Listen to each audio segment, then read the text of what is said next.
at Um, 9:06.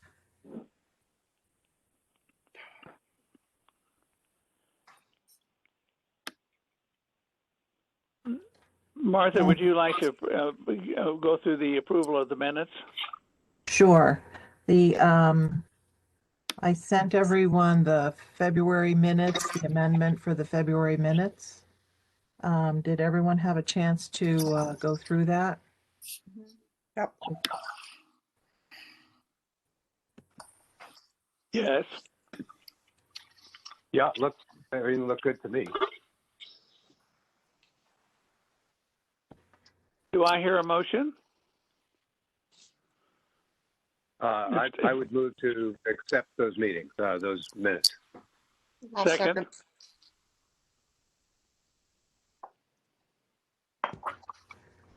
All in favor? Aye.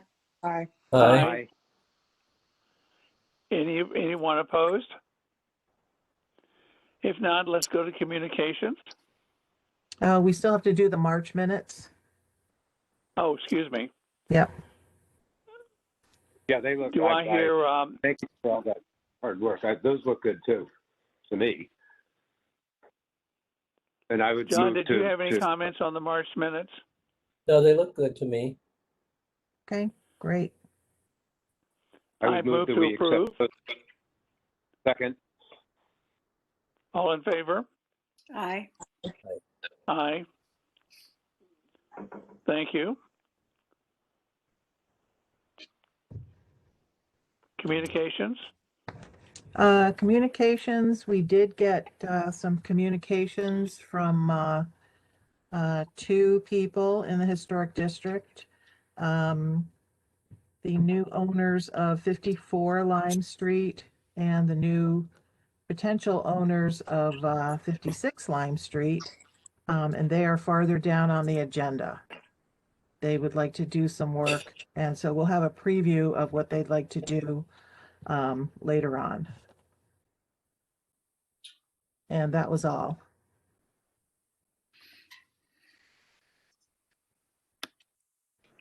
Any comments on that? Is there anyone here that wants to speak at the public open forum?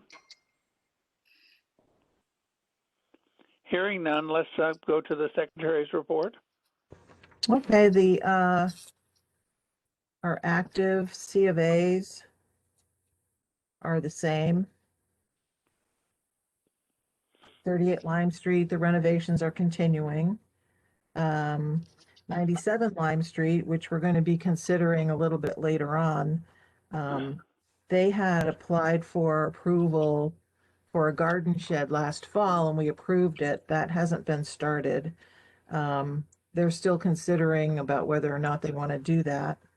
And now they are asking us to take a look at plans for a larger barn.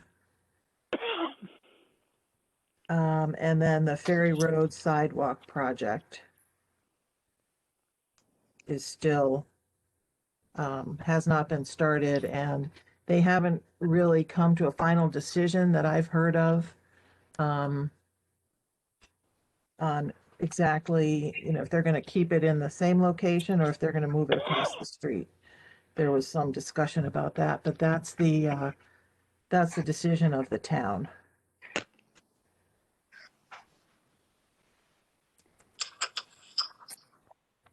And let's see, what else have we got? Oh, our budget.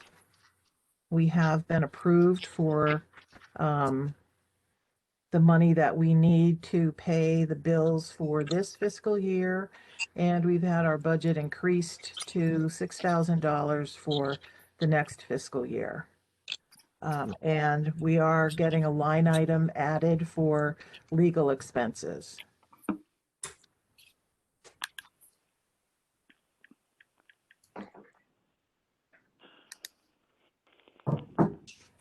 Gonna need a lot of money for that legal stuff. Yes, and now,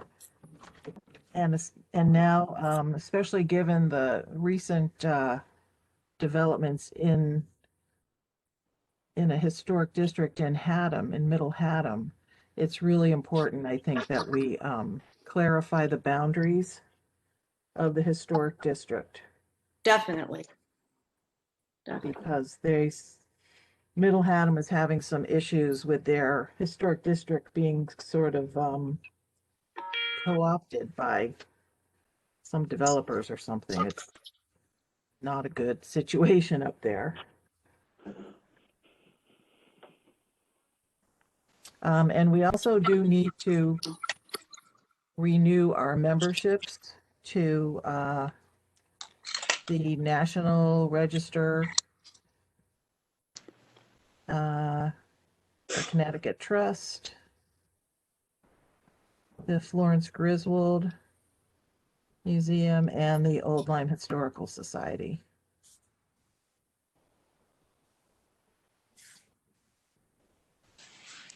We do this every year. The National Register is usually 75. Connecticut Trust is 100. Florence Griswold is 100. And Old Lyme Historical Society is 75. So is there any discussion on that? One thing that I had was thinking about, Martha, on the Historical Society, when that is given to them, that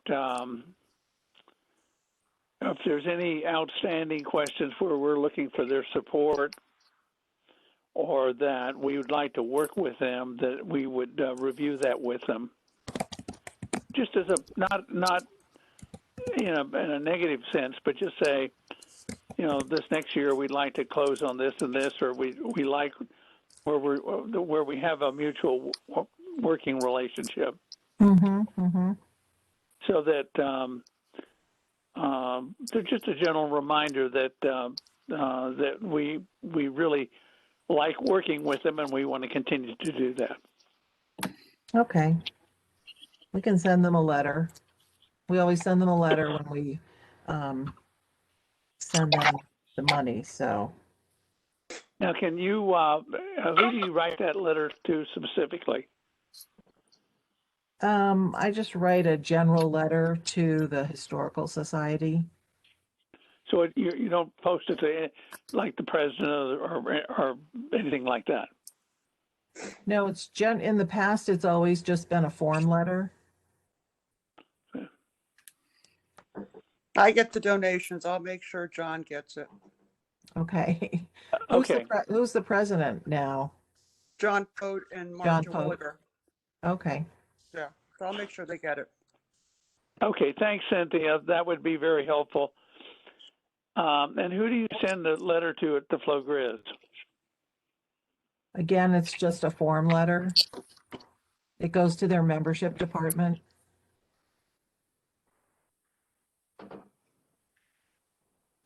John Noyes, is there any reason that we make a contact with the right person at Flo Grizz? I can send Martha the name of the membership director. My only question, do you know offhand, Martha, what category of membership it is at the museum? I don't know. I can check on that. I guess my question stems from they have all sorts of classes of individual membership. They have a business membership, and I don't know if we're in that as a town issue. If it's a business membership, it's gone up slightly above $100. But if I can, go ahead, Jeff. Maybe you know. John Corbis, I guess. What are you?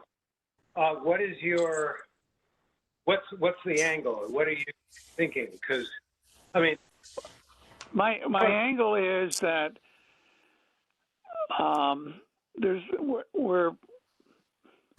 we have a whole.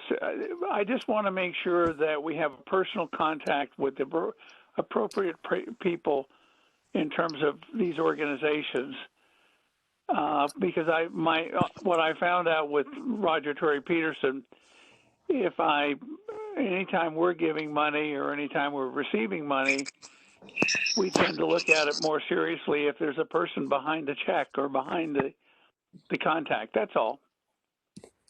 I think from the Flow Grid standpoint, between Noise and myself, we'll make sure that the power there.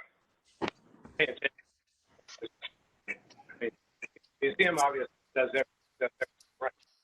I'm perfectly comfortable with that. I mean, I'm not. I think that's just great, and then we can just. I mean, it gives us another entree point, because we've really been, kind of a nice, quiet group, and I want to keep it that way. But I'd like to basically make sure that we've got people we're contacting routinely in a very positive way. Martha, the membership director's name at the museum is Nathaniel Green, Greene. Yep. I think I've spoken with him before. He's been there a while. Yes.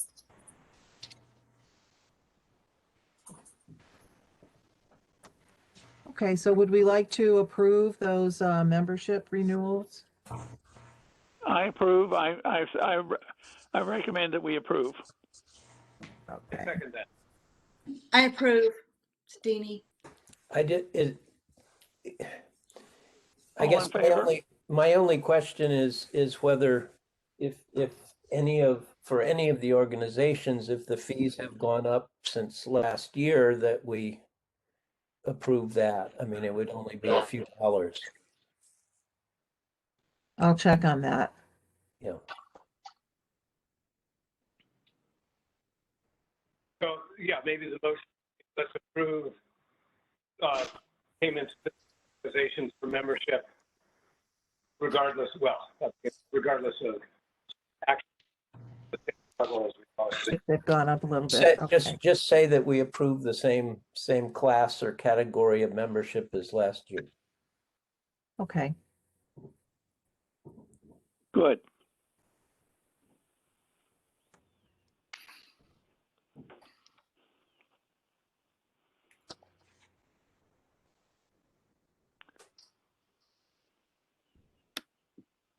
And it's okay. And there's no update on the plaque program, and the new like for like form is in the process of getting posted on our webpage. So that instead of the plain C of A form, just one page, it will be a document of several pages with the like for like form attached to it if that's appropriate. So we're moving ahead with that. Thank you.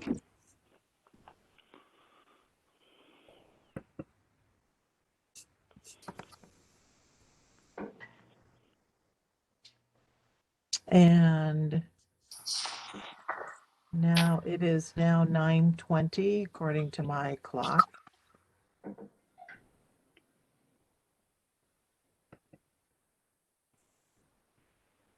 Is either Stephen or Bob on? I don't see them.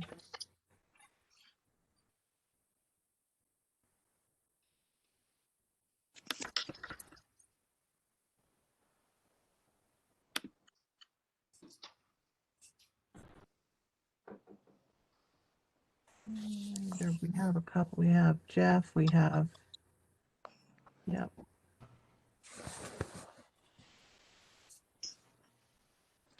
Carolyn, would you like to give us, while we're waiting for them, just a quick update on the witness stones?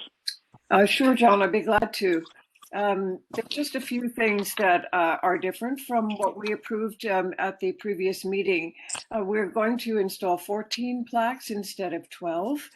So that's a slight change, but you'll remember that the HDC approved to 20, so I don't think that will be a concern to anyone.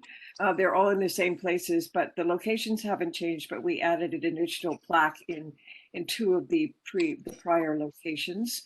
Martha can fill you in on the right-of-way placement. But as I understand it, we did get approval from the town public works to install witness stones on property that was within the right-of-way sphere of the town, provided that those were all places where the owner maintained the property, as in cutting the grass and taking care of any plowing that was necessary. In these cases, since it's not a sidewalk, it's just a matter of mowing the grass.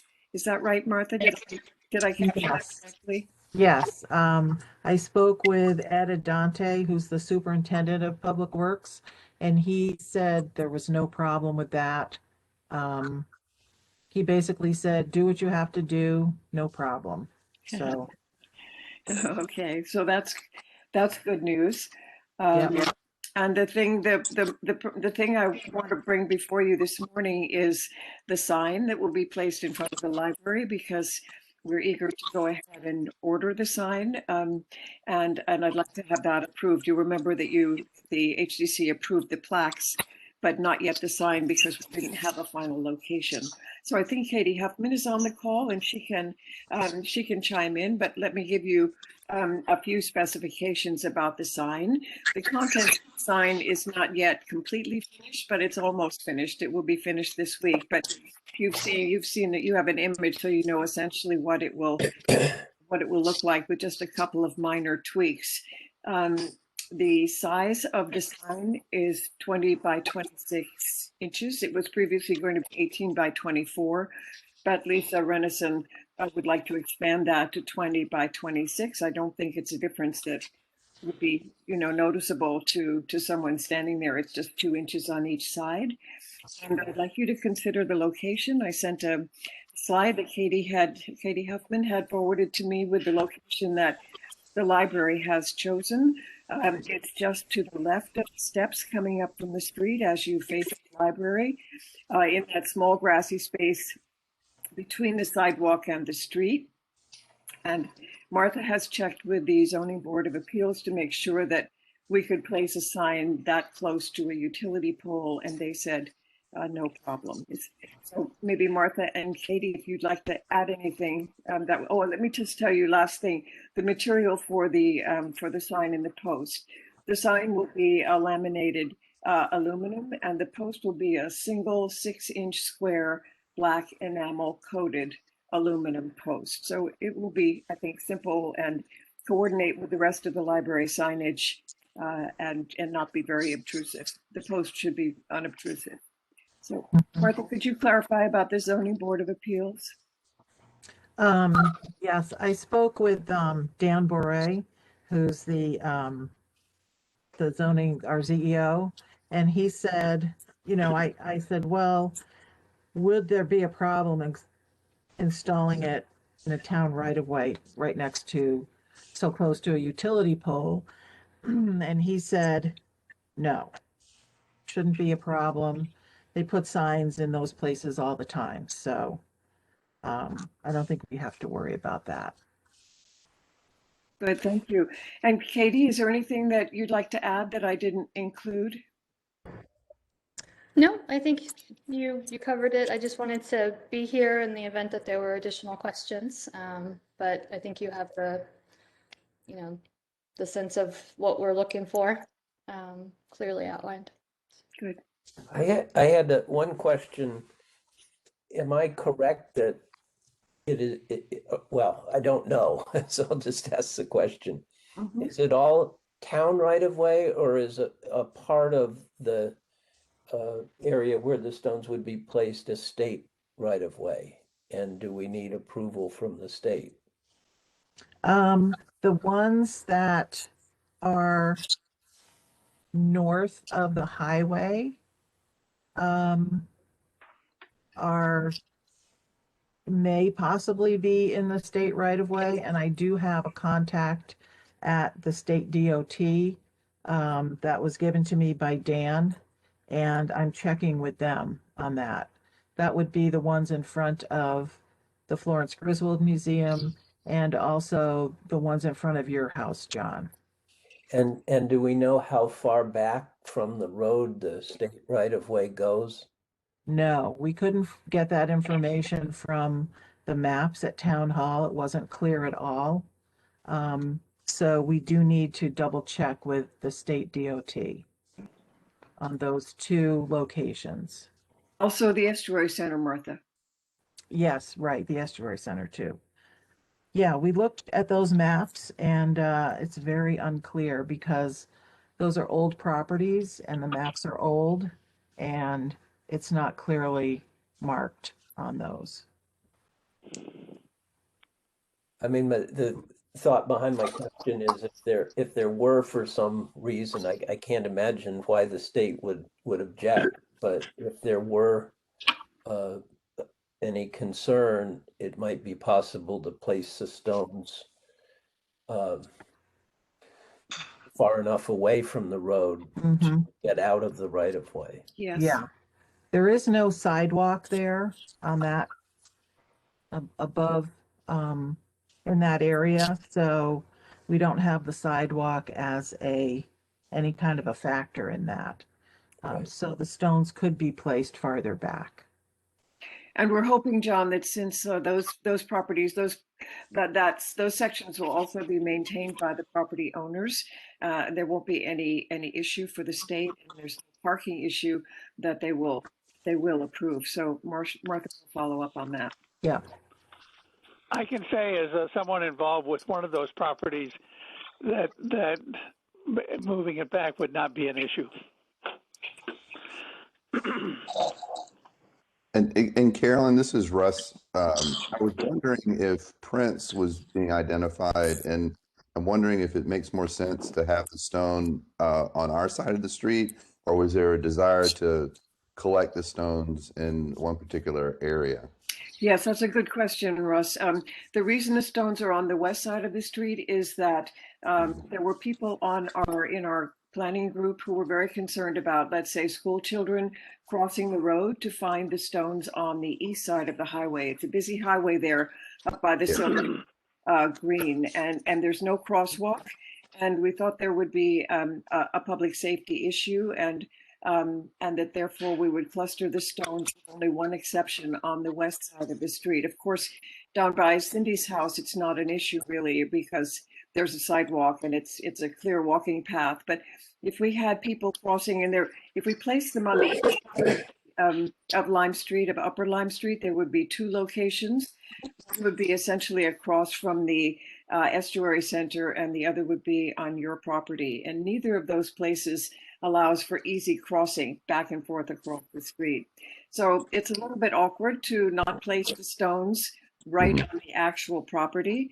But in the case of the property across from the Estuary Center, the house is no longer there. The house is demolished. So the stones would be on the location, but not exactly on the location.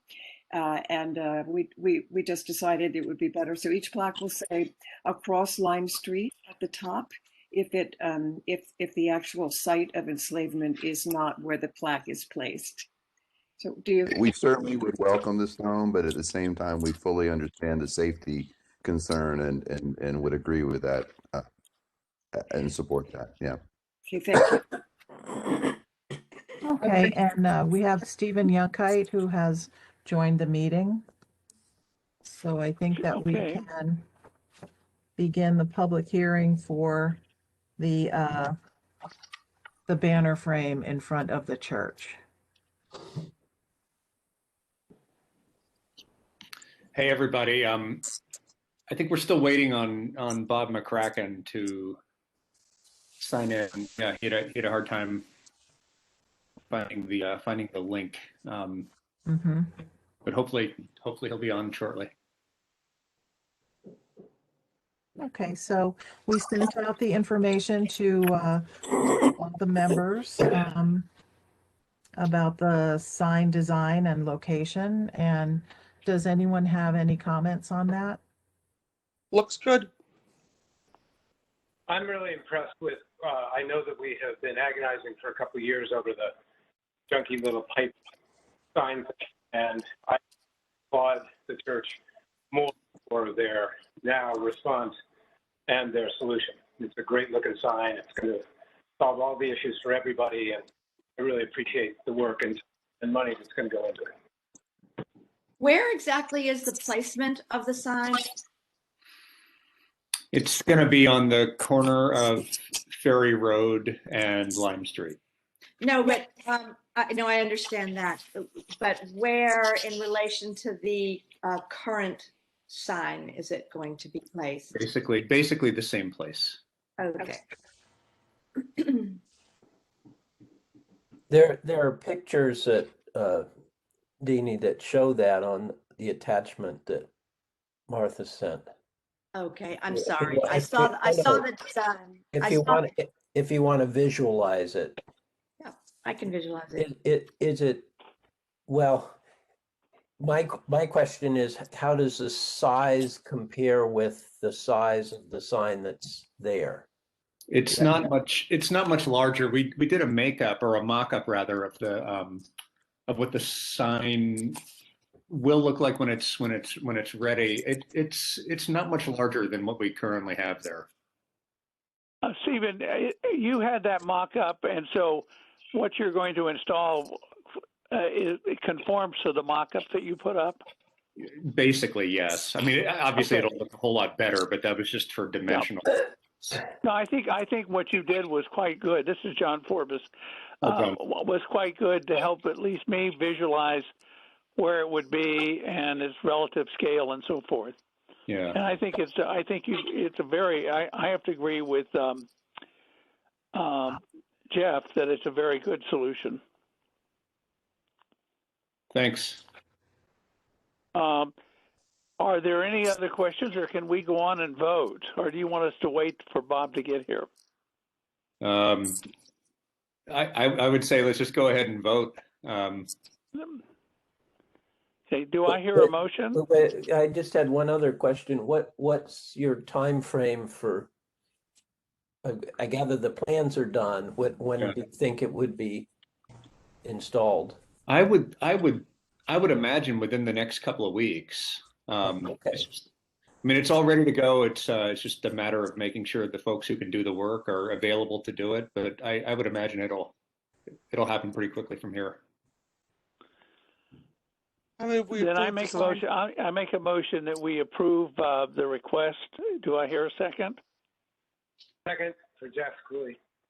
Okay. Thank you, Jeff. All in favor? Aye. Aye. Any opposed? A very fine presentation, Stephen. Thank you. Thank you. Thank you. Thank you. Geez, you guys, that was so easy. All right. Thanks. Well, we're exhausted. Guys for doing it right. Thank you. Yeah. Do you need me for anything else? No, sir. Any other questions? I don't think so. Okay. Thank you. Thank you for coming this morning. Happy to do it. All right. Take care, everybody. Bye, Steve. All right. Bye.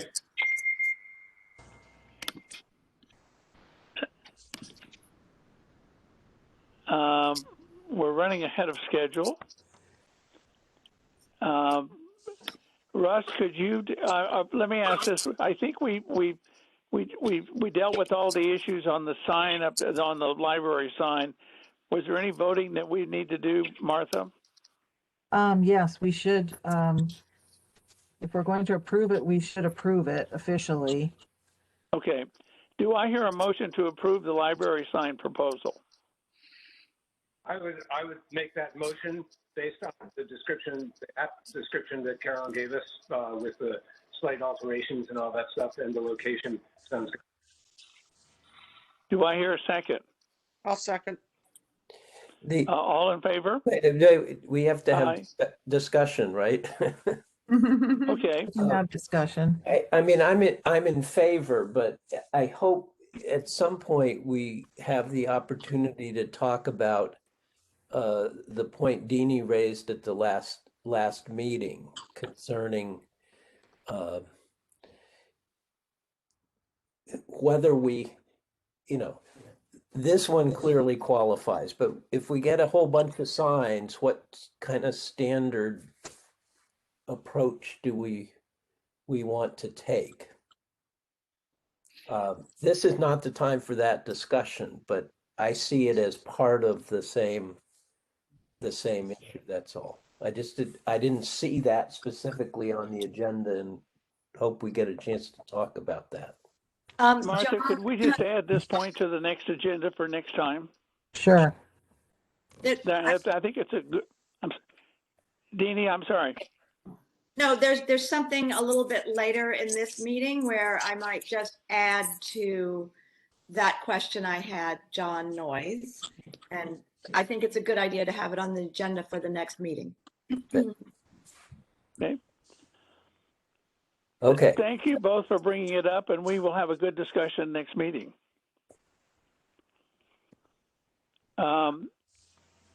Is Andon George here? We have to vote on the motion. Okay. Right. All in favor? Yeah. Aye. Aye. Any opposed? Thank you.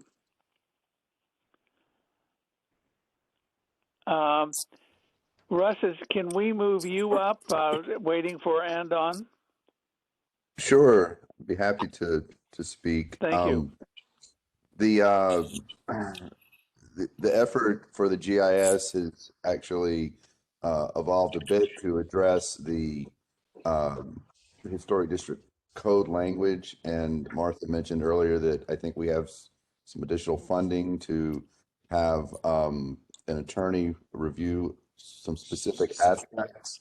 The 3 points that that we have been working on, and we being John, Martha, and John and I, are number one, the language reference to Lime Street and the limiting factor of that language as it relates to the Boston Post road properties that are north of Sill Lane. The second point is where the language that talks about the property line at the southerly line of Town Green that crosses Sill Lane. The language states to the southern boundary of the district. We're suggesting that be changed to the westerly boundary of the district. And then there's a general request for clarification as to whether or not the map itself takes precedent over the language, or if the language takes precedent for the district. John, please let me know if I've missed something. Yeah. No, I think that captures it very, very well.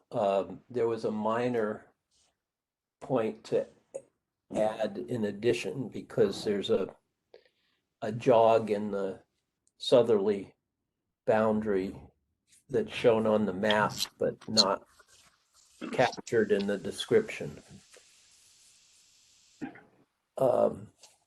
After it crosses from east to west, after the boundary line crosses from east to west across Sill Lane.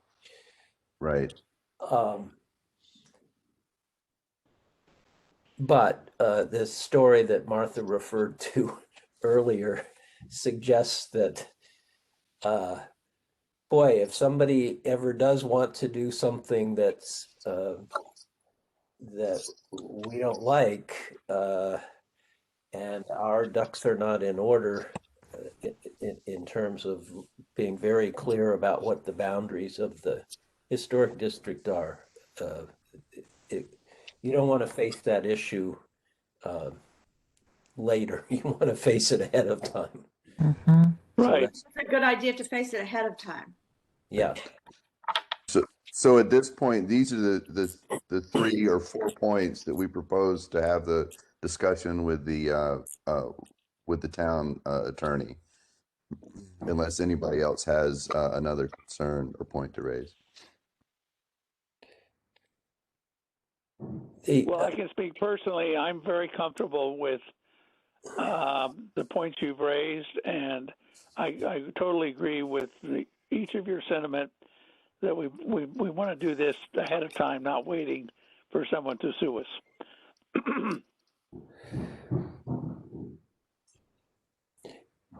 Martha, with the certainly Russ and I think John's sense is that this one really does deserve consulting with an attorney.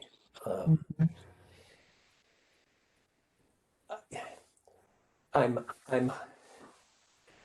well, I don't know. If you want to change the language, then you have a hearing on that, and people will have their say if they want to raise points. But if there's a need for a language change, I don't see any way to avoid that. Right. But here's the the detail question.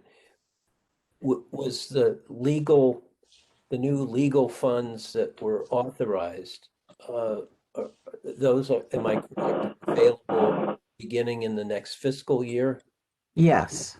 So we should really wait a few months before we Yes. do this. We should wait until July Yeah. to start that. Yeah. This is Jeff.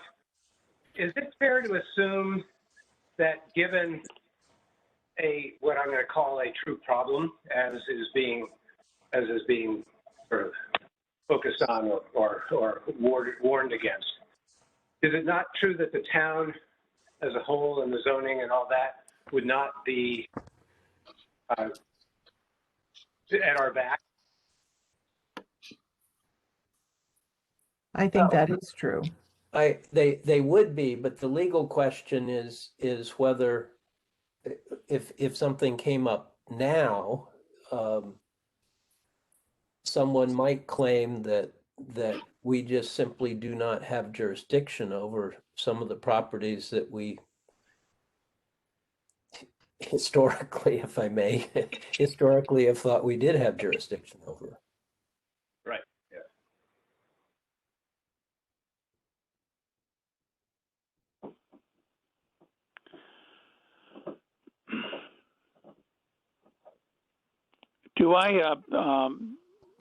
Are there other comments on this, or are we at a point where I want to make clarification? I don't think we need to take a vote. I think unless someone here feels like that it would be put Russ and John and Martha in a stronger position as they go forward.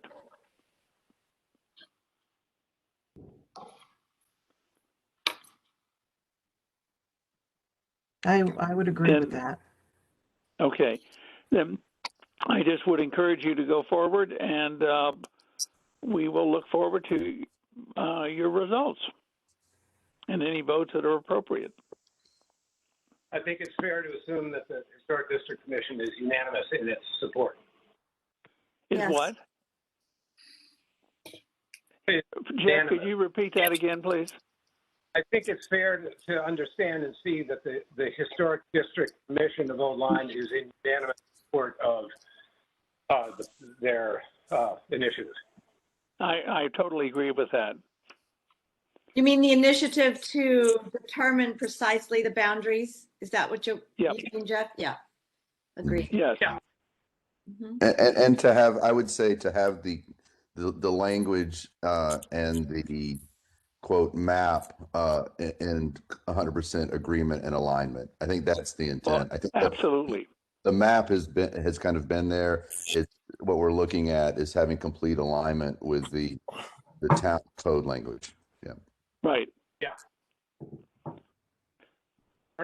And I also think that, given the... I just vary a little bit, Russ. I mean, I just care that there's a clear answer. I mean, if the legal opinion is that the map controls, we're happy. That's true. I mean, that's crystal clear. I don't really want to get into a public hearing to change the language of the town code, but I rather suspect that the answer may be that we should change the language so that they're in conformity, but I don't know that for sure. Well, John, I think the point that uh, that was raised in my mind is that when Martha spoke to the state, they directed us to the code language. Mhm. Okay. Yeah. I mean, that would be my guess that they do need to be in conformity, but I'm not expressing a legal opinion. And if the legal opinion says, well, the language of the code incorporates by reference the map and the map takes precedence because of that language in the code, Hmm. then we're covered. True, right. Could be. Okay. Well, thank you very much, and good speed in terms of your next step that you're going to be taking. Thank you, John. And I want to thank John and Russ and Martha for the great work you've done, and I know it's going to be great work going forward. We're now at almost a minute away from 9:50. Is Andon George on the phone? I don't think so. We actually already voted to approve that window project for 27 Lime Street. And this is the public hearing to see if there were any comments from neighbors or anything like that. And also to make sure that to just confirm that what we approved is actually what they're doing. And so we have not received any communication from any of the neighbors. And we did receive the official paperwork stating that what we approved is indeed exactly what they're doing. They were changing those second story windows to match the first story windows. So they will look identical to the ones directly below them. So I think basically we're okay with that. There's nothing that we have to vote on because we already voted on it. Okay. Do I hear any questions on this? The neighbor is in full approval. Uh-huh. Thank you, Jeff. Okay. Shall we go to, is Teresa McShann here or Todd Brink? Then we'll wait for that. Remind me, please, which is 97 Lime Street? That's the one right next to Parsons Farm Lane. Okay. It borders Parsons Farm Lane. Is it on? Is it north of the lane or south? It's north of the lane. Okay, so it's the house that was rebuilt, Yes. remodeled. Okay. Yep. The one that they had the big storage container in back of, and we asked them to get rid of that. So they're building an even bigger storage container. Yes, a nicer one. A very nice barn, which I sent pictures to everybody for. And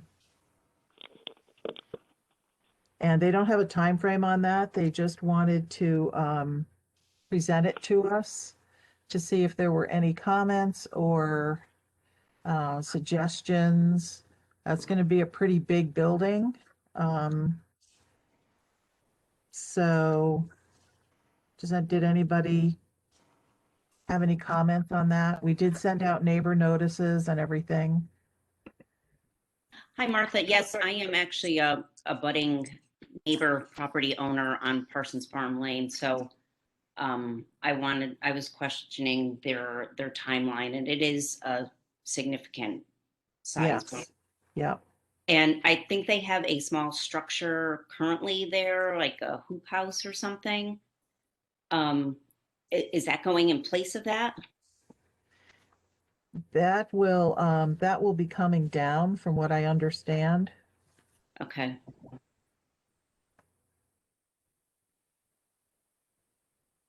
Looks like a nice building, and it'll add to the tax coffers of the town. Again, Martha, there was no time frame on this, correct? Not yet. They wanted to get comments from the commission before they committed to the time frame. Okay. To see if there was anything that you would like them to change or adjust or anything like that. Is this within our distance, if you will, from the, is it 300 feet that we're concerned with? Yes.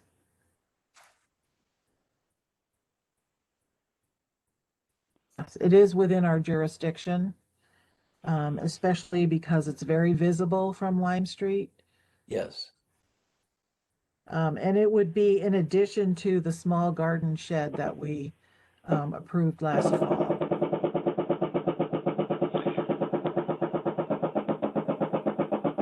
Is this house rented currently? Because I know they're not living there, the people who are doing the work. I don't know if it's rented. Mhm, I, I believe it is. mhm. But are we dealing with the same people that we dealt with when they did the original remodeling? Yes, we are. Yeah. Okay. So this is a barn. It's a barn. It's a storage barn. It's not a residential unit. Do we know? We haven't asked that question, but we can ask that question. That's probably more to do with zoning than us, but I am. But we would still want to know. Yeah. We have, am I correct, just a excuse me, a rough sketch of the proposed barn. Is that right? We yes, don't have we any have. more.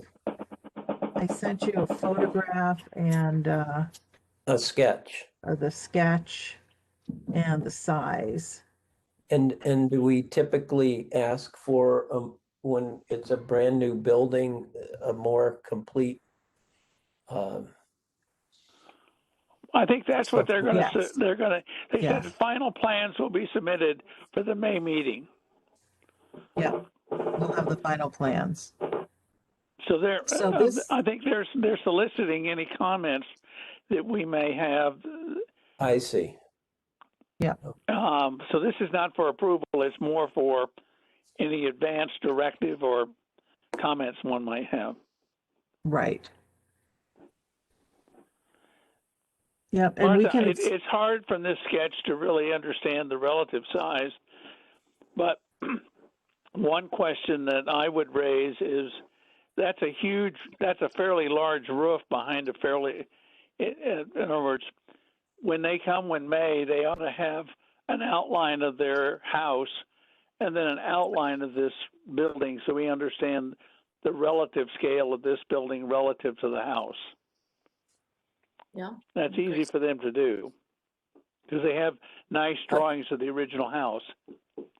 I'm also a little curious why, I guess I see why they want comments before they finalize plans, but I could also see that if people have, in the public have comments, they might see something in the final plans that's not apparent here, such as precise dimensions. Size is very important, I would say. Yeah.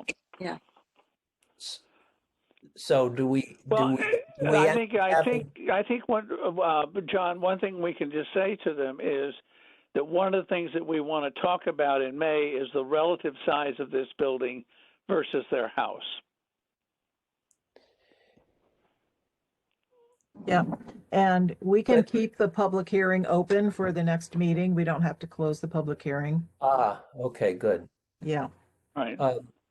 I also, and it's a little hard to tell from the sketch, but it looks as though there's an area off to the left side that has might have a lean-to or something like that. Mm-hmm. And I I'm curious whether that would be open and you could see all the whatever is put inside, or if that would have a door. So on the photograph that they sent me of the sample, I'll just hold it up right here. You can kind of, I don't know if you can see this, but it's an enclosed shed addition. Can you move it up a little, please? I can't. Yeah. Okay, it How's is that? Is enclosed. that Okay. better? Yeah. This is basically what they're proposing. And with chimneys? And I'm not sure about the chimneys as I look at this. I'm not sure what's the deal with the chimneys there, but we can ask that question. The sketch does show something that appears to be like a chimney. Mm-hmm. Yeah. So, like would that shed be like a little room or a workshop with a wood stove in it or something? Fireplace maybe. We should ask that.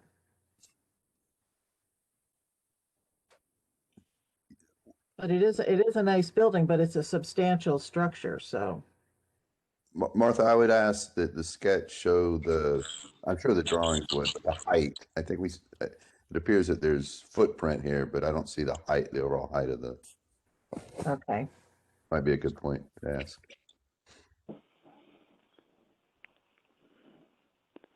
You're muted, Carolyn.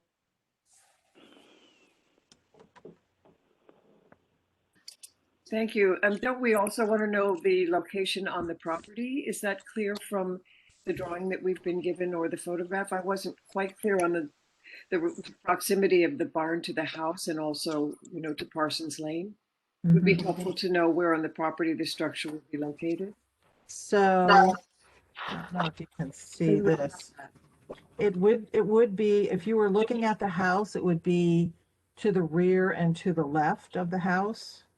From what I see on this little aerial view that they, To Weren't the they gonna rear try and to to do it on the to the- foundation that was there? that existing little foundation, which was from a chicken coop, an old chicken coop, Or a was barn? what I thought there was a that was smaller where they were barn. gonna put the garden shed. Oh, okay. So that's, Oh, I see. That's So is the garden shed the attachment to the barn, or is the garden shed in addition to that little wing with the chimney off the barn? the garden shed would be a completely separate thing.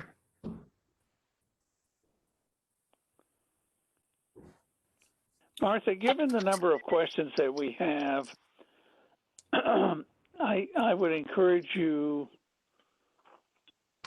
to talk with them.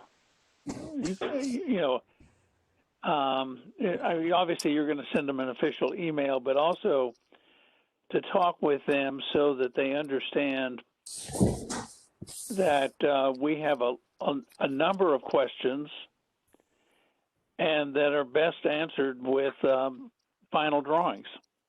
Yep. And that I know when we applied to the commission for our barn behind our house, we had a model and we had drawings and we had information, so the relative scale of the barn didn't overwhelm the original house. Now, they don't need to have a model, that's not required, but I think having good drawings is something that's required. Mm-hmm. Yeah.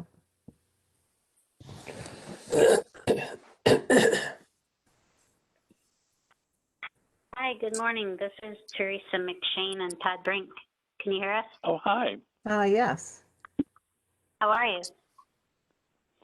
We just Teresa, called in because the WebEx link is not coming up for us. It says the meeting's been canceled or ended, so we just used the phone number, but that's okay. Sure, that's great. Martha, would you like just to go over for Teresa the questions that have been raised? Sure.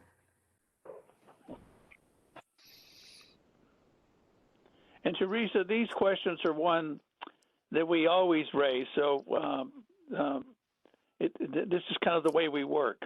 Okay, great. Yeah, we're very open to all of your feedback at this point.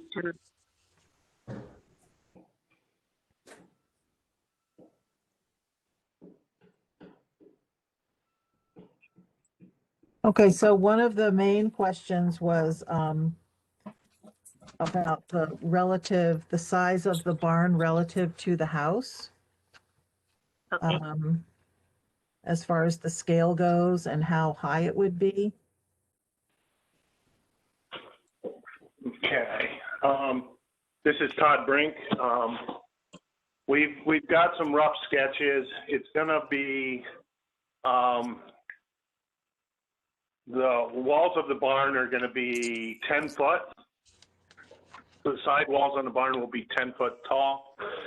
And then we've got the ridge is a 10-12 pitch.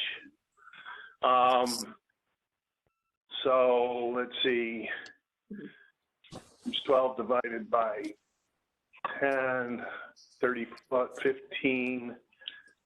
Let me get the height there. The height of the ridge should be about 12 or 13 feet above the sidewall. So a total of 22. 22, 23, somewhere in that area. I don't have my calculator in front of me, but it's going to be, the ridge is going to be less than 15 foot above the sidewall. So yeah, I'm going to say roughly approximately 23 feet. And then how tall would the cupola be? Story house with 8-foot ceilings, and the ridge above the second story is probably about 12 foot. So the house height is approximately 8, 16, maybe 28, 29 foot. So when we meet in May, what we've discussed, it would be good if you simply, one of the drawings you'd show would be the outline of your house and the outline of the proposed structure, so we can just visualize. And so that was our straightforward solution. The information you just provided is helpful. Thank you. Yeah, and the other thing is that the barn is going to be set back from the house probably the same distance as setback from the road is. So the barn's probably going to be about 80 feet behind the house. So from a relative point of view, it's set back, so it'll look smaller. Mm-hmm.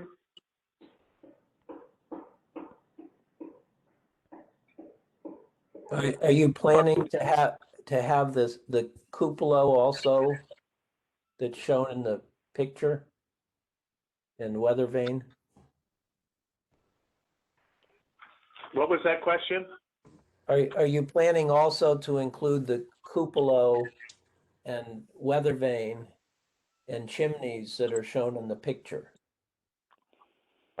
We're questioning the cupola at this point. We're not. It's a nice feature. It's not very utilitarian. The chimney, yeah, we are considering the chimney because of that shed portion of the facility we would like to heat as a workshop. But it won't be in the center. The chimney we are conceiving will be in the north wall of that workshop. Oh, okay. We'd like to reserve, do you like the cupola? Because we haven't decided on it yet, but if we did want to have that, would that be any issue with the Historic Commission?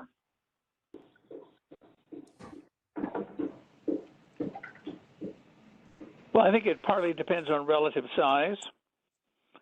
And so, I mean, if on your drawings you showed the cupola, that would be, we could make, that would be helpful for us. Okay, do you have do you also have the image of a photograph we sent you? Yes. Yes. Yep. So this barn's going to This look one. very much like that barn. Please question whether. Right. And so we would envision the same, very much the same cupola as in the image. Probably without the weather. Yeah, maybe without. That's more an adornment, I guess. Mhm.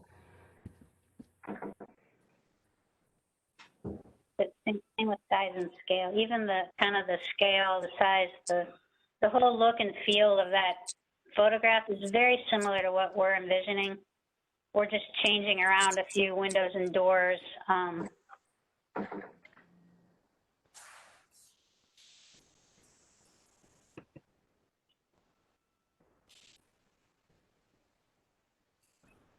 Well, I guess what we're assuming, and maybe this needs to be discussed, is that when you come in for approval in May, that you would have, appropriate elevations and a plan that we'd be able to look at before we'd make our final decision. Yeah, we'll have all the elevation sketches. We're working with Sigfridson. Sigfridson out of Connecticut. He's done several of barns in Old Lyme. Yeah. Some very recently, and some over a period of time. Now, our goal here was to kind of get your feelings on what you liked, what you didn't like, so we didn't have to go through the final drawings several iterations. We will supply elevation drawings, complete elevation drawings, Site plan. and a site plan. But what we wanted to do you like the cupola? Is there anything you would like to see in this before we draw it all up? What I had one other question. I had two questions, but I think one has been answered.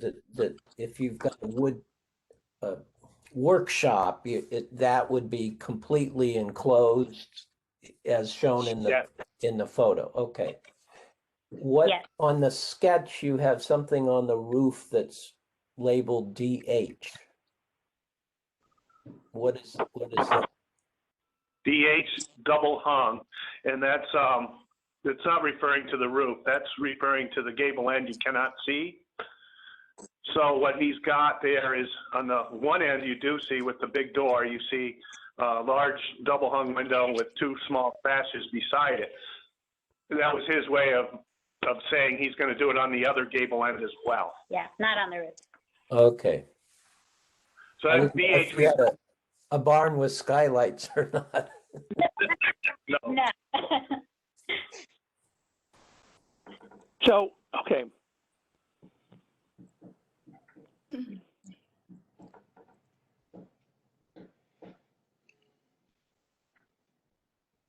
The only other thing that, and that's one of the reasons why I'm interested in kind of understanding this relative scale of the building, is that's a fairly large roof surface, but it may not be when we actually see the drawing of your house, the outline of your house and the outline of the building. Correct. And so do you want that on one, basically, do you want one sketch that has both structures on the same sketch so you can compare size and scale? Yes. Yeah. Okay. All right. We'll work on that too.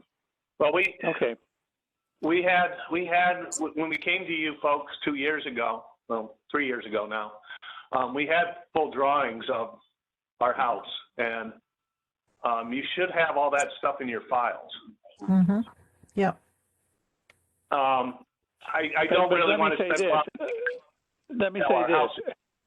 In order to make sure that we are all talking about the same thing, it would be good if you included, if you had, whatever copy, that would give us the scale of the house, so that if you include a drawing, and then maybe you've already submitted it, but that way we're not There's no ambiguity. Yeah, Sure. I understood. Well, yeah, we'll include what we have on the house with this submission. Not a Because problem. I know you had very nice drawings of the house that you submitted originally. Thank you. Okay, now, I have a couple questions.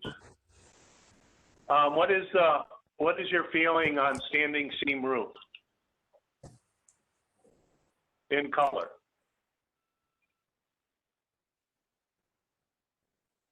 Feeling on what? I missed the first thing you asked. Standing seam roof. I don't see a lot of standing seam roof in Old Lyme. I do see some, and mostly it's on barns or utility buildings. That is an option, putting on a lifetime steel standing seam roof. That would be colored maybe green or brown, something that would be very subtle with the color of the building. What is your feeling in this story? We approved 2 years ago at 45 Lime Street a standing seam roof, which has now been built, and the colors there's a lot of the color of the roof and the color of the walls and so forth are nicely synchronized. And if you just like to look at that, if you go into the library parking lot, you will see the major building added and the kind of roof that was added there. Okay. And So you're not- that's been well received by the Historic District Commission. Excellent. Okay, thank you. I look at that every night when I go to bed since I'm next door. So. I'm glad you like that. All right. Now, let's see. On that photograph that we sent in, do you have any, how did you like? Are there things that you dislike? I'm trying to gauge your feel for, what we're trying to do on this property is there is a foundation on the property that's approximately 36 by 36 foot that contained a barn originally. Actually, there's probably 4 or 5 foundations of existing buildings on this property. And of course, we have any intention of rebuilding all of them. But the barn, we would like to situate it where it was originally sited, which is pretty much directly behind the house. So you come in the driveway and you can continue on to the barn. We're also thinking about possibly this barn will have an elevation facing Parsons Farm Lane, and not so much facing Route 1, Lime Street, because it'll be behind the house, but certainly at angles you'll be able to see it. But the main elevation that you can see will be from Parsons Farm Road, which will be the big door, the windows, and the elevation, shed roof, Entry to the. and the entry to the shed. And even then, that's pretty far off the road. It probably sits back 180 feet from Parsons Farm.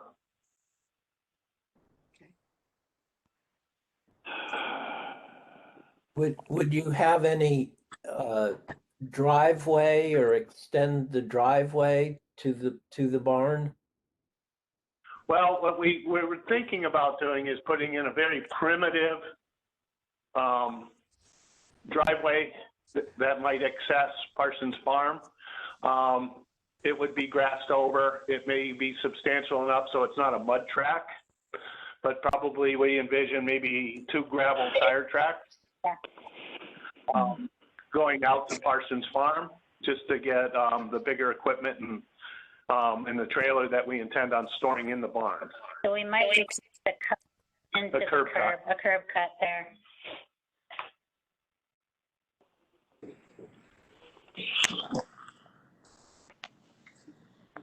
Should that, John, be included on the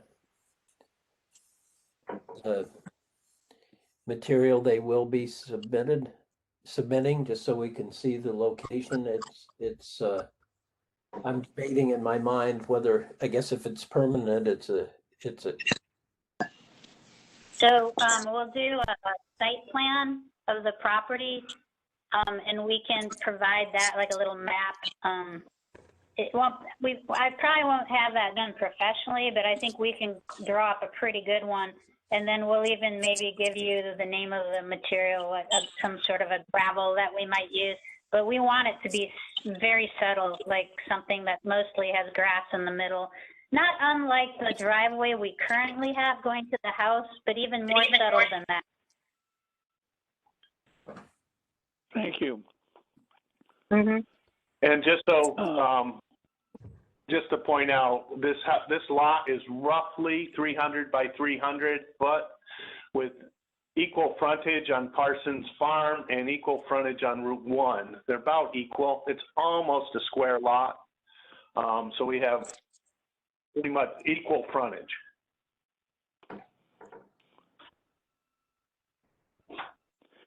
I want to go back to your roof for a second, please. I'll wait. From any other members of the commission, any questions that you have? No. When you come in, given the size, the amount of roof that this will have, if you would please tell us what your plans are for what will be the final color of the roof. In either case, whether it's asphalt or whether it's standing seam, I think it'll be some shade of brown at this point. Okay. And the building color is kind of an olive green. We want it to really blend in well with the environment around it. So the bark of the tree, any greenery, we want this to be almost invisible. It should be subtle. Well, I just think that if you please make sure that just what you've said, and if you've got samples of the material, that would just help us visualize this.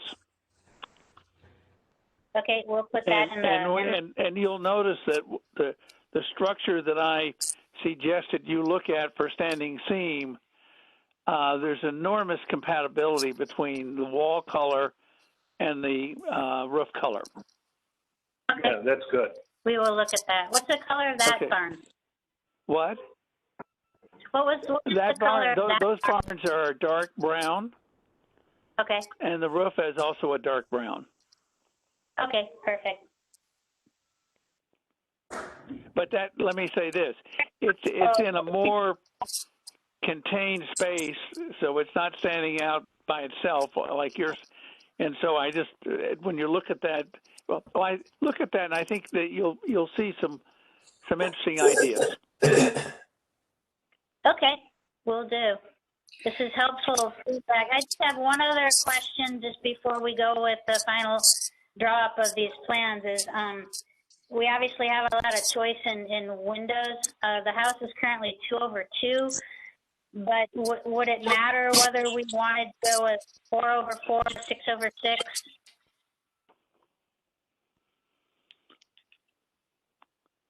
It's hard to judge that until we see the drawings. Okay, fair enough. Okay, and I have a question on the siding. We have 3 choices of siding. It's going to be an Eastern Cedar white pine.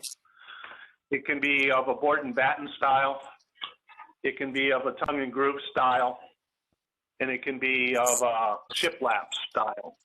In all cases, it will be vertical. Mm-hmm. And the picture that submitted shows a board and batten style. I think we're leaning towards that. And we're wondering if there's any preference in the historical commission siding style we choose.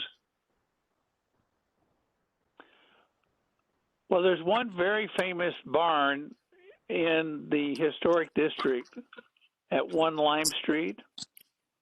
Okay.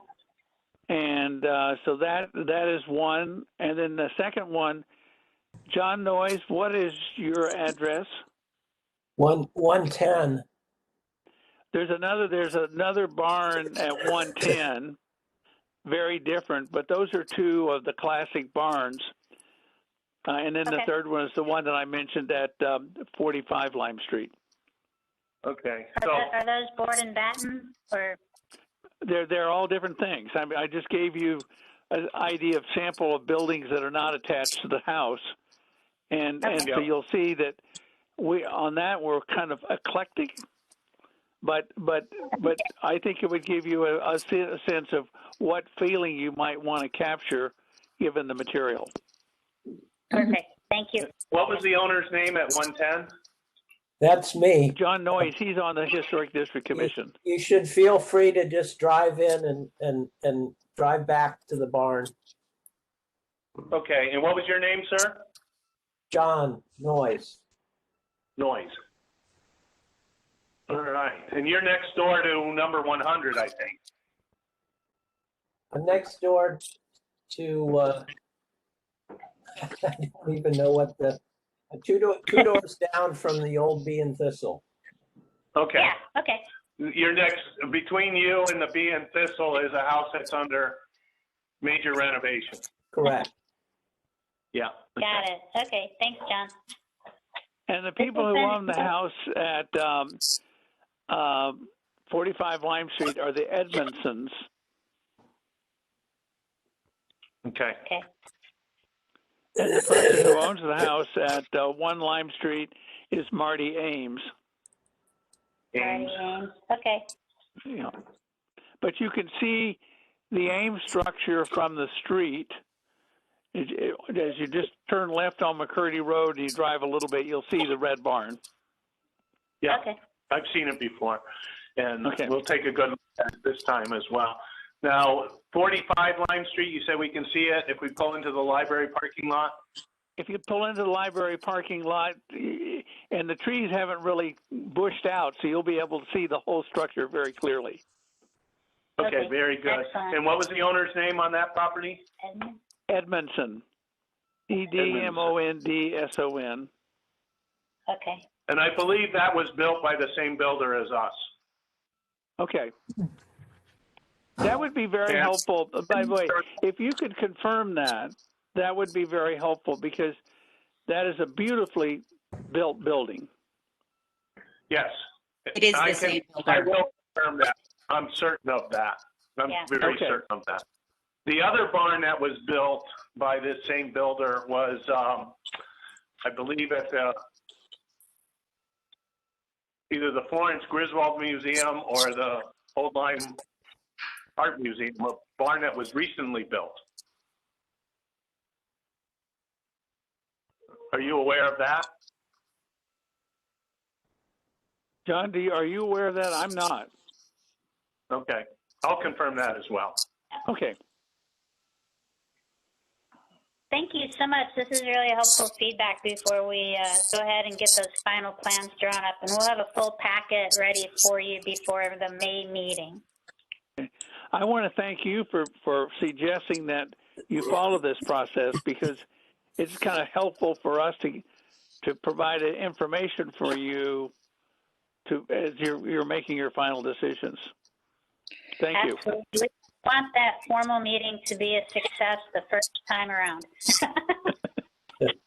John, I have a But quick Go question. We have a question. I'd like to ask a question about I'm intrigued by your comment about the foundations, and I'm interested in the history of the site where your house currently stands. Is there any indication that any of the foundation outlines that you mentioned could date back to, say, 1840? It's actually interesting. If you want to go and look yourself, there is a concrete pour on the corner of the barn where they put their signatures in there. And what were the dates? 1904. 1905, I think. 1904, 1905. As far as we know, this property, we don't know any history of this property before 1904 or 5. Yeah. The house was built in 1904, and it was pretty much untouched. when we got a hold of it and we preserved it to its pretty much original condition.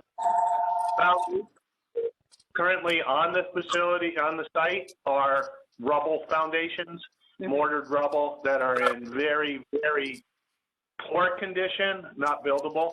But they do exist. There's several of them. We think one was a chicken coop. We think one was a barn where they probably had cattle. Yeah, they say it was a beef barn, beef cattle barn. Big one. And this property also included at one time all of what Parsons Farm Lane that was developed Right. from Right. this farm. But no indication of where the original dwelling house would have stood. That dwelling house would have been torn down in about 1840. Oh, okay. So you're saying there was a house on this property? Prior to the, Yes, okay. I believe so. And I'm very interested in. I would love any more information about this property for sure. But we're pretty sure the barn foundation, based on what someone put in a concrete pour, you know how they put their little initials in there? That came after the building of the house that's currently there. A couple years later. Yeah, years later. Mm-hmm.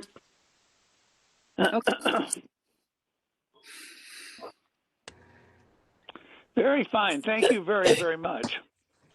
Thank you so much. And I hope you all have a wonderful day. We look forward to speaking with you again. Good. Thank you. Thank you. Okay, bye-bye.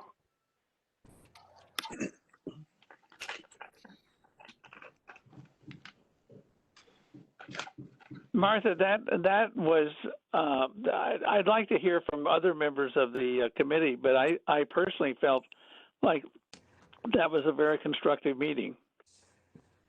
Yes. I think so, yes. Any other comments on the meeting?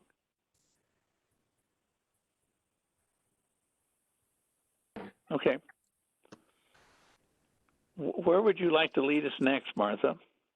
The next item on the agenda would be the 56 Lime Street new barn preview. And that would be from Paul and Esther Halferty. Yes, hello. Can you hear me okay? Yes, hi. Hi, good morning. I appreciate you letting us kind of come on, and we've just gotten into a contract to buy the house. We're artisans. We make ceramic tile. So we have a small craft business that we operate, and we're looking to put a barn. It's been very instructive listening to the last conversation because I think we want to do something similar. We've looked at the setbacks, and we can put the barn we'd like to build would be 40 feet off of Lime Street, and the setback from the bog area behind the building. We have clearly more than 100 feet away from that. But what we're looking to build is approximately a 26 by 40 foot barn. We're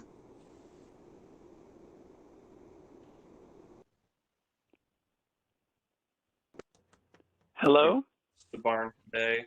It's Clotter Farm. I think they have a style of barn that would really fit in with the old Lime community. And so we're just like the last caller, kind of checking in before the public hearing to make sure we are following all the steps so that we could hopefully get a little speedier conclusion what we want to put there. And this is the photo.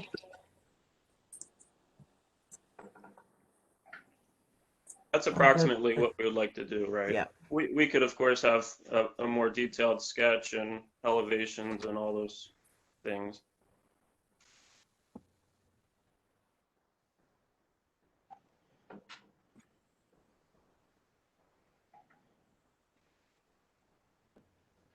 So are there any comments on that?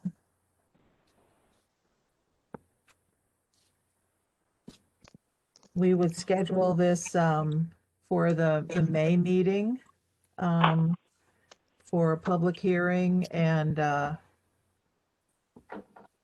looking to get approval at that meeting. And so in advance of that meeting, we would just need some more detailed, like a detailed site plan and elevations and things like that. Sure. Look, Are there any kind of pre-approvals that you do as far as,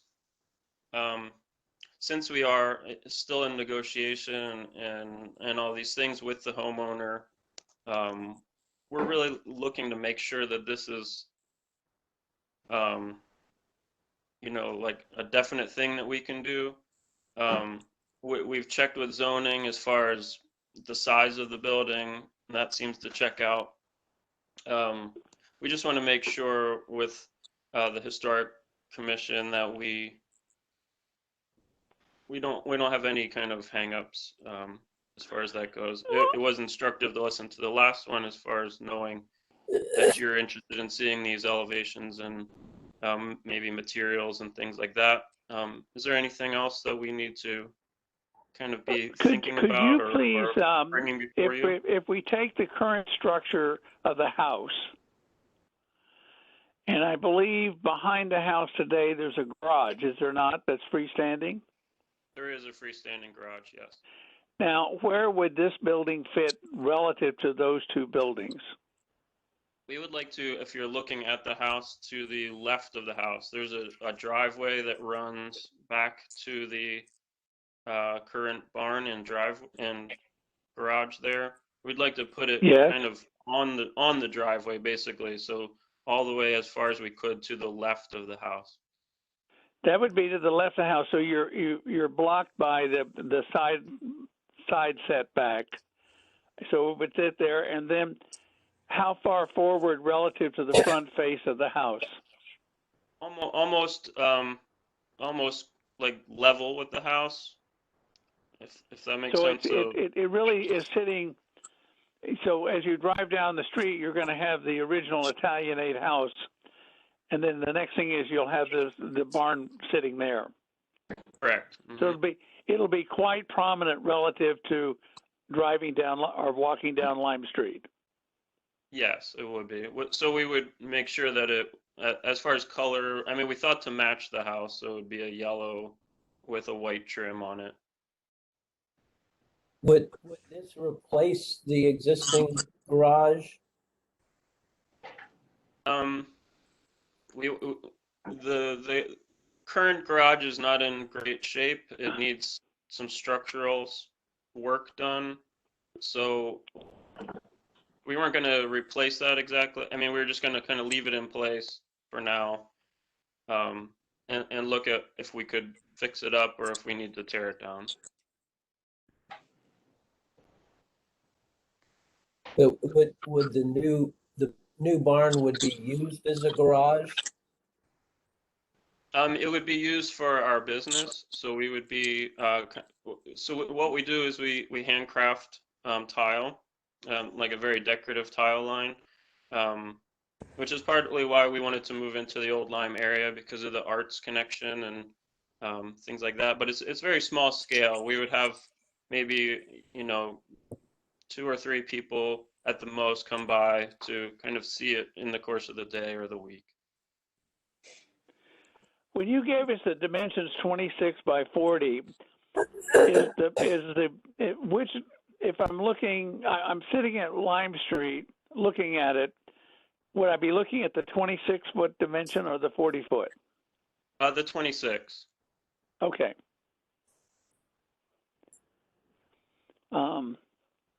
Well, I think that so because obviously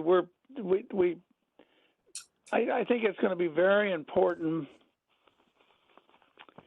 that you, in your drawings, you make sure that we can see you got the existing elevation, and that can be it doesn't have to be in great detail, but it obviously is very Italianate, and then you've got the barn, and just to see how the fenestration and so forth of the barn either fits or contrasts with the fenestration of the Italianate house. Right. Okay. And secondly, the roof of the Italianate roofs tend to be relatively a shallow angle, and then what kind of roof treatment you're going to have. Now, I don't want to comment from a design point of view, because that's something you need to decide, and then we can react to. But I'm just trying to. Yeah, I mean, just looking around Lime Street, I mean, I feel like it would almost be very in keeping with the Historic Society building directly across the street. Have that sort of look and feel from like looking from Lime Street at it. But I understand what you're saying as far as details go. Thank you. And I also think that, are you all designing this yourself, or do you have a designer that you're working with? We're working with Clotter Farms up in the Ellington area. So they would be doing some sort of architectural drawing for us of it. Okay, so you'll be able to show us those drawings. Mm-hmm. Good. May I just ask you, is this going to be used as your workshop? Are you sort of manufacturing the tiles there, or is it how do you envision using it? Sure. Yes, it would be our workshop. We're a handmade company, so we're not like using any machinery. It's all done with a mallet and molds and things. So it's a, you know, there's no sorts of loud, you know, extra loud noises or fumes or any of those sorts of things. So it's very kind of an old-fashioned way of making tile there. Right. Great. It's not a retail shop. No. We would have maybe designers come by sometimes, but not like it'd be more by an appointment sort of a thing. Yep. And I did hear before we need to consider parking and things like that. So I guess we would need to add those into our plans. Yes.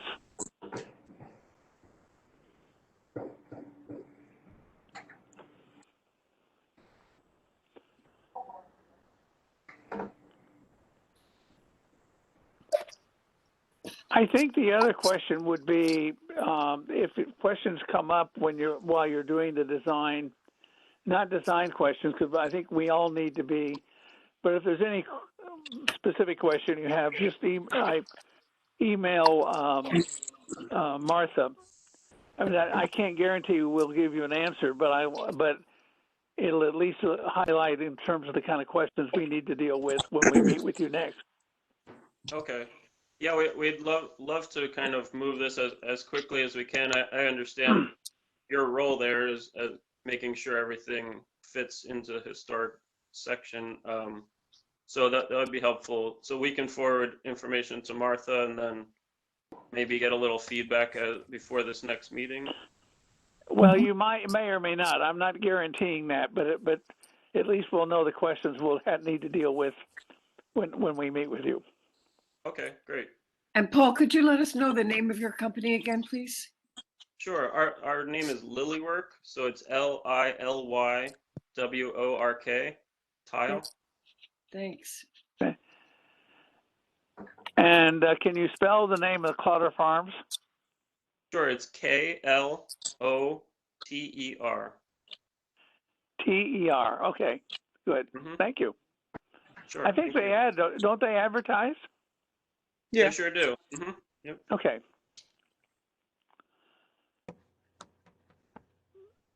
Does anyone else have any other questions? Well, thank you very much, and we'll look forward to seeing your proposal. Okay, great. Thank you very much. I appreciate your time. Welcome to the neighborhood. Thanks, Cynthia. That was very nice.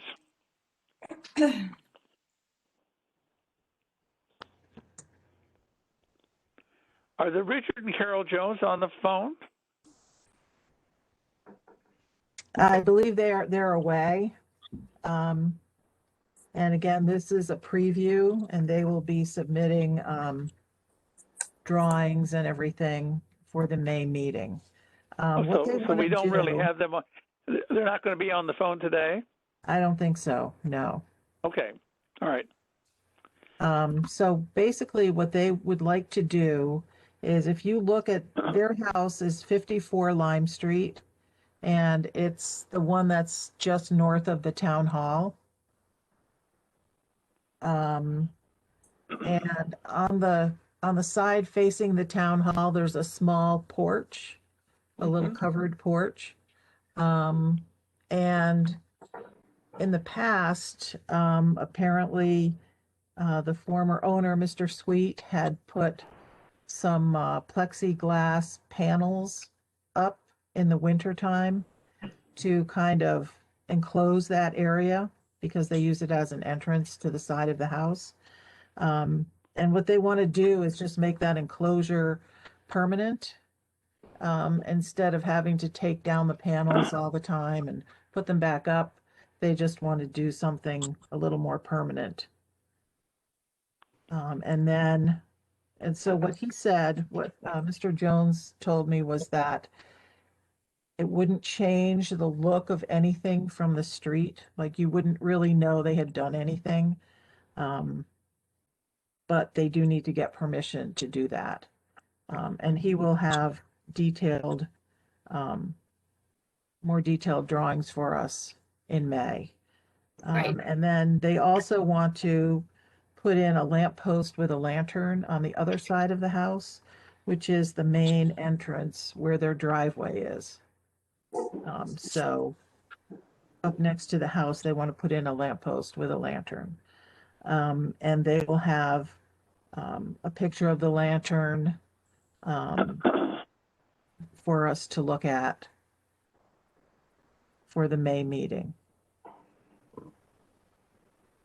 Richard and Carol Jones were living in Lyme, where they remodeled one of the Lyme historic houses, and they have absolutely superb taste. Mm-hmm. And it'll be interesting to see what they're proposing for one of our crown jewels. Yes.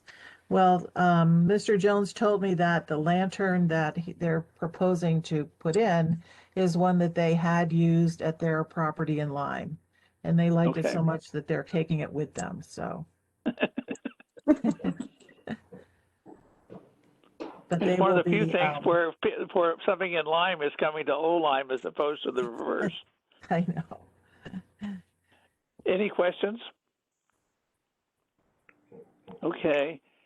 Are we now, everyone on the phone is on the Historic District Commission? There are no other people waiting? Well, I just see one other person here. And who is that?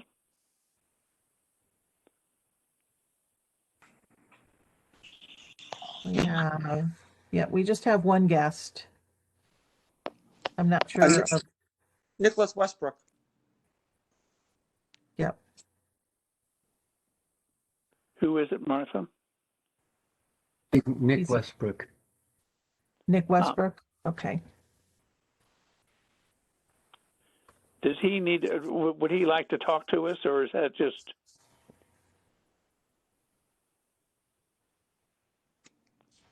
Not particularly. I'm a board member of the Historical Society. Uh-huh. Okay. Member of welcome. COL. We're pleased to have you at our meeting. Thank you. Shall we go? Is there any other new or old business for the commission? Yes, there is. So the Lafayette Trail Marker update. So there may be a change to that location and wording depending on the feelings of the new possible owners of 1 Lime Street. And so we'll investigate that further. And then the Luddington marker update. Cindy, Deanie, and I went and looked at that area where the Luddington marker might go. And what we thought was that it would be, the best place for it would be behind the fence in front of the Luddington house, next to the tree. And I sent you photographs of the area. We didn't, because of the Lafayette trail marker location that we had settled on, we didn't want there to be 2 signs too close to each other. And we thought that putting it behind just behind the fence and next to the tree there in front of the Luddington house, you'd still be able to see it, but it wouldn't be very prominent.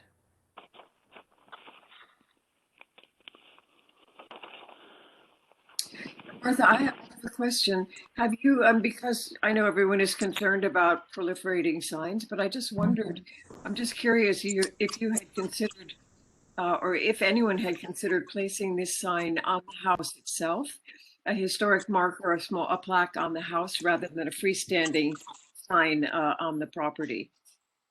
I think we're limited because of the it's part of the National Women's Suffrage Trail or something like that. And the sign would be paid for by a grant from the William Pomeroy Foundation, the same people who are doing the Lafayette trail marker thing. So it's part of a whole system of trail markers. So the sign on a post has to be of a certain style, and it would need to be on a post rather than on the house. Thank you. Could we mount it on the fence? We could find out. I'm not sure that would be an improvement though, because it's a wooden fence, so then your sign depends on the condition of the fence. Well, that would be one way of But we could minimizing the clutter. But yeah, we can ask that question. Let's just get an answer to it. I mean, and then we can talk about it. Okay. Thank you. Are there any other questions? Can I add one thing to that, John? Oh, absolutely.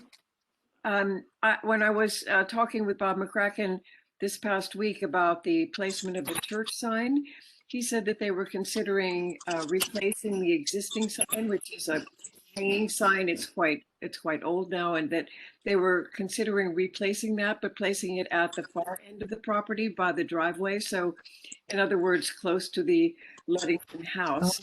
And I asked if he, about the I mentioned that this Luddington possibility and the Lafayette Trail sign also in the green at the end of the street. So I just think it's something for us to consider whether that would be a very traditional sign. It would be essentially the same sign that they have now. So I think it would be fully in keeping with the signage on the property, but the church property. But whether you have 3 signs at that end of the street, something else to think about. Right. It's just an idea. I don't think they've, they haven't. I don't think they finalized that. It's something they're considering. So we might want to think about it. Well, I think it's a good idea to think about. Thank you, because when I walk up and down Main Street in Essex, they have horrible sign proliferation. I know. And so it seems to me that, from our point of view, being cognizant, having kind of sign standards, and maybe this. I'm not suggesting another activity for us, but I think we ought to think about it in light of all the work we're doing in terms of minimizing advertising and stuff like that. So do you expect this to come up, Martha, at our next meeting? Yes. Mm-hmm. Okay. On the Luddington side, the sign, Martha, Michaela, I think sent you some revised language. Yes. And Yes. you're checking on the fence, presumably we'll make a decision about that at the next meeting. Yes. So if you could just put on your checklist, which you keep so well, to circulate or recirculate that proposed language. Okay. Yep. Thank you for that reminder. Now, let me ask as when we talk about this, I love this fact that people in Washington are designing signs that for historic towns in Connecticut and Massachusetts and so forth. And I just think that it's appropriate for us. I personally think it's appropriate for us when we look at these signs to say, is it something that is consistent with what we're trying to accomplish? And if it's not, then I think we need to have a discussion about whether we think it's appropriate to attempt to negotiate a consistent response. And I'm not prejudging. I'm just saying, I think we as a historic district, one of our responsibilities is to make sure that we don't proliferate the wrong kind of things. And that's just me talking. So. I agree, John, and there were a lot of really famous people from this town, and if somebody got it in their minds to propose a sign to commemorate, a U.S. Supreme Court Chief Justice from town, there was one, for example, or governors or whatever, we might, with hindsight, say those signs are more significant than the fact that Lafayette happened to have breakfast here. Yeah. So, and we know that one of our governors puts up all kinds of flags in front of his house. Right. So it's a discussion worth having. And I know, let me say, you're going to laugh at this. When I left Washington, they flew a flag over the Capitol and gave it to me. It was a flag that I had used, and underneath it I had a Texas flag. So for a day, there was a U.S. flag and a Texas flag flying over the Capitol. Well, obviously, I haven't suddenly pulled that out and put that in front of our house. So I'm saying that all of us have things like this if we get into that kind of mode, which we want to avoid. Yes. And I know no one here wants to see a Texas flag flying over Old Lyme. Well, they're still in the United States, right? So far. Or a Danish flag. Okay. John, one question I had, if I could, Yeah. I noticed that we're seeing different materials proposed for signs, and also just new construction. And I know we've talked about fencing being, maintaining the original material, which is traditionally wood. Yeah. Should the materiality of any new sign structure, should there be set standards on that from the commission? I think that's a very good question for us to deal with at our next meeting. It's not the matter I want to deal with it today. I think all of us ought to think about this, because this is one of the major questions that we're facing with these new signs. And I agree that the materials are very important. Does anyone else have a quick comment today on that? or do we want to wait to have a complete discussion next meeting? Next meeting. Sorry, I lost contact for a little while there. I have been back for a tiny bit, and I think that'll be a good discussion. Mhm. Yeah. Thanks, Russ, for bringing that up. Well, let me just say a couple quick comments. I want to thank Martha and Russ and Caroline and John Noyes for all making material contributions today and continuing contributions. And I think we are taking on, in a very methodical way, significant issues for the historic district, and that gives me personally great pride in what we're doing. And Deanie has been one of the quiet people today, but many times her contributions are equally significant. Thank you, everyone. Well, Deanie and Cynthia also got out and scouted out the Luddington site, which is important. Thank you, and Cynthia. Martha. Can we save for next meeting this issue of the cultural district? Martha included an attachment about that. Yeah. Or is that something we need to talk about today, Martha? No, as I've looked over the information on the cultural district, it's pretty extensive and it should probably be a separate agenda item. So if everyone could just go over the material that I sent out, and I'm happy to send it out again if anyone needs it. The cultural district briefly would be, in order to have it, you would have to have the municipality has to approve it. So it has to basically come before a town meeting. And then there's a requirement to also have a cultural district commission. So that would be similar to like a historic district commission. So it's quite a thing. And it looks like we should study it in depth before we make any kind of decisions or recommendations or anything like that. So, Martha, is there a staff person? This is the Connecticut Office of the Arts. Is there a staff person you could talk to? Is this something that, assuming we want to do it, that we could combine into the Historic District Commission? Or is it broader than the Historic District? It looks like it could be you could have it just in the historic district. But it's a pretty big thing to have.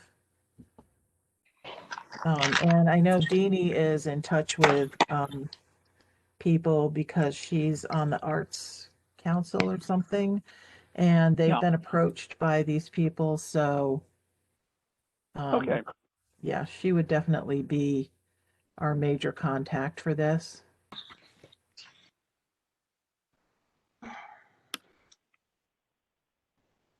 Deanie, is there money that's going to flow through this from this organization?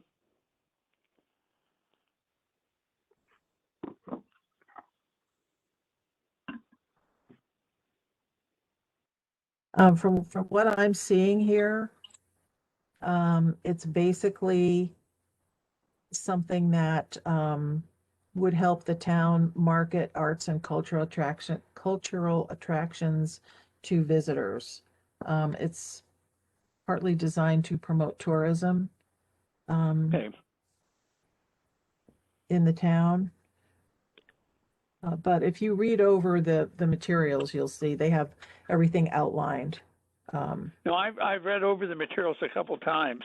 Yeah. And my key question is this something we'd get more bang for the buck if we combined the historic? I mean, we added it to our responsibilities, Right. so that people wouldn't have yet another commission they're going to have to submit to. Right. Okay, so we can handle that next time. I would think that would be a good idea. Okay. Do I? John, yes. Just a quick word relative to today's meeting in general. I think we can give ourselves a pat on the back. Each of the presentations and all the various projects that we have been approached about today clearly show a real respect for the town and for the historic district. I mean, everybody wants to, these people want to do right by the town and by the district commission and by the community, and it gives me a good feel good sort of feeling to think that people are thinking this way and are looking for guidance and don't want to, it's not a contentious sort of thing. It's really a cooperative thing, and it's a nice position to be in, and I think we've got a good thing going. So I applaud you all and us all for having created that attitude. That's all. Thanks. Thank you, Jeff.